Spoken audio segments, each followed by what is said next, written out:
हर सिक्के के दो पहलू होते हैं। जो भी चीज इस दुनिया में एग्जिस्ट करती है उसके दो साइड्स होते हैं, जैसे सच झूठ, सही गलत, देव दानव, जीवन मरण। जस्ट लाइक दैट आज हम एक ऐसी कहानी सुनेंगे जिसकी दहशत पूरे देश में है। कैसे खूबसूरत किला एक भयानक खंडर बन गया, कैसे बना Bhangarh the most haunted place in India. ये माना जाता है कि आमेर के राजा भगवंत दास ने अपने छोटे बेटे माधव सिंह प्रथम के लिए 1573 में भानगढ़ का किला बनवाया था, जो कि आज कुछ ऐसा दिखता है। आइए सुनते हैं भानगढ़ की कहानी। भानगढ़ किले को लेकर लोगों की बहुत सी अलग अलग मान्यताएं हैं, बहुत सी अलग अलग कहानियां हैं जो लोग सुनते और सुनाते रहते हैं। ऐसा माना जाता है कि भानगढ़ में 1720 में करीब 9000 से भी ज़्यादा परिवार बसते थे, पर फिर इस जगह को एक ऐसा श्राप लगा कि सब कुछ उजड़ गया। कोई कहता है कि भानगढ़ की बर्बादी के पीछे साधु का श्राप था, तो कोई कहता है कि राजपूत राजाओं के धर्म परिवर्तन करके मुसलमान बनने की वजह से भानगढ़ की आज ये हालत हुई है। तो वहीं कुछ लोगों का कहना है कि रानी के प्यार में पागल होने वाले तांत्रिक के काले जादू ने सब खत्म कर दिया। अब हकीकत में क्या हुआ, क्या सच है और क्या झूठ, ये पता कर पाना तो बहुत ही मुश्किल है, पर भानगढ़ में कुछ अलग है, ये हम सब जानते हैं। आइए कुछ कहानियां सुनते हैं। ऐसा माना जाता है कि एक साधु जिनका नाम बाबा बालकनाथ था, जो भानगढ़ में अपनी एक कुटिया बनाकर रहते थे। उनकी भानगढ़ में बहुत मान्यता भी थी, तो राजा ने भानगढ़ का किला बनवाने से पहले उस साधु से पूछा, तो बाबा ने किला बनवाने की आज्ञा तो दे दी, पर एक शर्त रखी कि किले की परछाई बाबा की कुटिया पर नहीं पड़नी चाहिए। और राजा ने ये शर्त सुनकर स्वीकार कर लिया, पर अफसोस ऐसा हो नहीं पाया। जब किला बना तो उसकी परछाई बाबा की कुटिया पर पड़ी, और इससे अत्यंत क्रोधित होकर बाबा ने राजा और पूरे भानगढ़ को श्राप दे दिया कि यहाँ कभी भी बसावट नहीं हो पाएगी और कभी कोई राजा राज भी नहीं कर सकता। और इसी वजह से आज तक भानगढ़ के आसपास किसी भी गांव में और घरों पे छत है ही नहीं, और अगर कोई छत बना लेता है तो कुछ ही समय में वो छत ढह जाती है। वही एक कहानी ये भी कहती है कि भानगढ़ की राजकुमारी रत्नावती, जो कि बेहद खूबसूरत थी, उनके लिए बहुत रिश्ते आते, पर राजकुमारी किसी को भी हाँ नहीं करती। एक दिन राजकुमारी रत्नावती अपनी सहेलियों के साथ भानगढ़ के बाजार में घूमने चले गई। वहीं एक तांत्रिक जादूगर सिंधु सेवड़ा की नज़र राजकुमारी पर पड़ी और उसे राजकुमारी बेहद पसंद आ गई।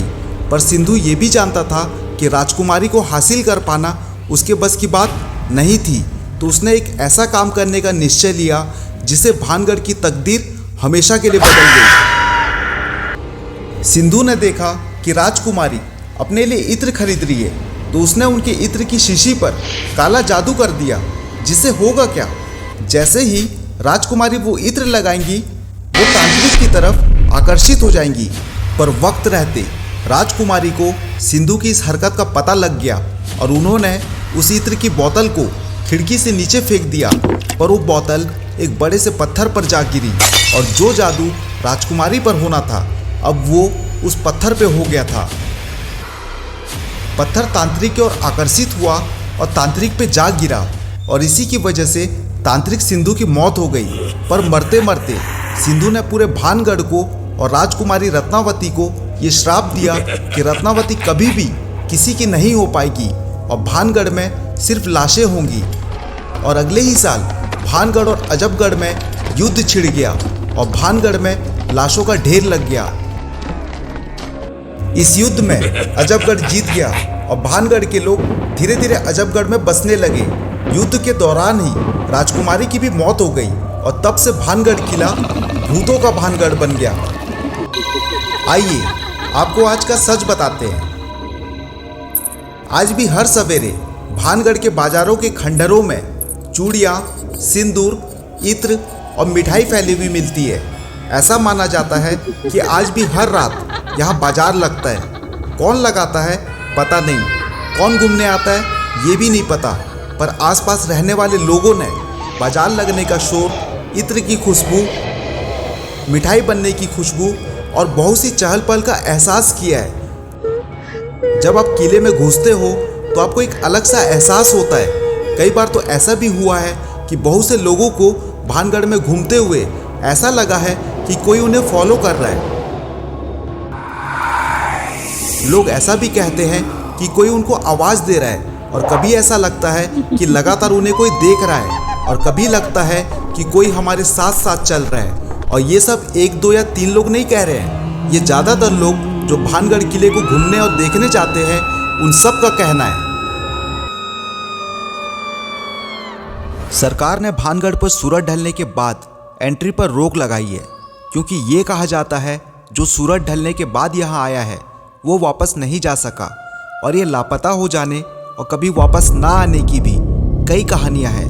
कुछ दोस्तों ने, कुछ अंग्रेज़ों ने और कुछ साइंटिस्ट ने भी भानगढ़ में रात भर रुकने की कोशिश की, ये पता लगाने के लिए कि आखिर सच क्या है।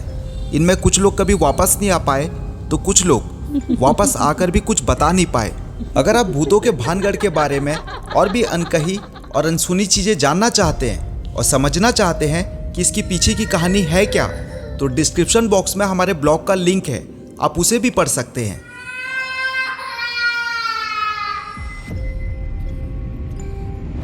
हम जानते हैं कि भारत एक ऐसा देश है जहां परंपरा, अध्यात्म, किस्से और कहानियां भरपूर है।